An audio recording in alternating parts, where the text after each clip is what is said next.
So to clean the grill after you get through cooking, really simple. Whatever brush you have that you want to use, just rub it over the bar grate. Obviously when it's hot, it's going to do a better job just to get any of that major food particles off the grate. The nice thing about this grill is this is 304 stainless steel, so it's not going to rust. So you don't have to worry about that. It's just mostly just getting the food off. Using gloves, just rotate the grill around. I don't know if you've been to Japanese steakhouses, but they often use citric acid, which you can find in lemon juice, and it helps break the grease down.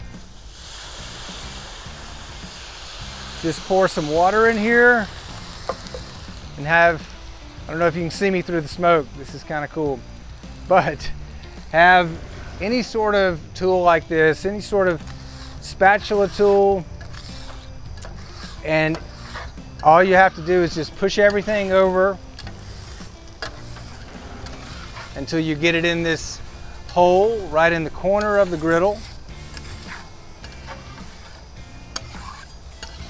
And if you want to do that once or twice, you're good to go.